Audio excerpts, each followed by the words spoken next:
Դե նախ վնասվածքս մի քիչ երկարեց, նախատեսված չէր, որ այսքան բաց կթողնեմ, բայց փառք Աստծո հիմա լավ եմ զգում, ինձ ցավ չունեմ արդեն, շատ կարևոր է այդ։ Ուրախ եմ վերադարձիս համար, ուրախ եմ, որ գոլ խփեցի, բայց որ հաղթեինք ավելի լավ կլներ։ Դրվագ եղավ, Կարենի հետ մենք խորհրդակցեցինք, ինքը զիջեց ինձ 11 մետրանոցը, ինչի համար ես իրան շատ շնորհակալ եմ, իրան էլ եմ ասել։ Ինքը շատ օգնեց այդ գոլի մեջ ինձ։ Հենց ինքը վաստակեց 11 մետրանոցը, ինքն էլ էր վստահ, որ կխփեր, ես էլ եմ վստահ, որ ինքն էլ կխփեր, ասացի ես իրացնեմ, ու տենց մենք շատ էլ չխոսացինք, ինքը միանգամից ասաց, ֆուտբոլում ոնց որ կյանքում միշտ էլ ոչ մի բան հարթ չի լինում,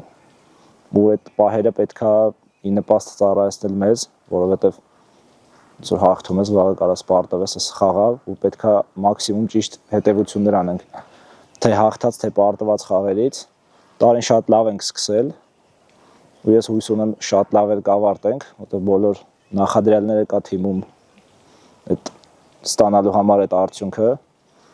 ու հույս ունեմ, որ հենց մյուս խաղից արդեն էլի կսկսենք մեր հաղթական արշավը։ Նախ ասեմ, որ միշտ հետաքրքիր են լինում Փյունիկ Ուրարտու դիմակայությունները, այն ժամանակ Փյունիկ Բանանց, ես միշտ շատ առանձին հետաքրքրություն եմ ունեցել այդ խաղերին, շատ փոքր ժամանակից միշտ գնացել նայել եմ այդ խաղերը, ու ասեմ, որ հետաքրքրությունը հիմա ավելի է ավելացել, որովհետև ես էլ եմ խաղում, իմ համար այդ շատ կարևոր խաղը Հայաստանում, շատ կարևոր դիմակայությունն է այդ, մանկապատանեկան ֆուտբոլում էլի շատ առանձնահատուկ դիմակայություններ Փյունիկի հետ միշտ ստացվում, շատ թեժ խաղեր էին լինում, թե հաղթում ենք, թե պարտվում ենք, բայց հիշողությունները շատ լավն են այդ խաղերից։ Թիմի նպատակը խաղից խաղ, ամեն խաղին վաստակել 3 միավոր ու ինչքան հնարավոր է բոլոր միավորները վերցնենք ու կերևաս դրա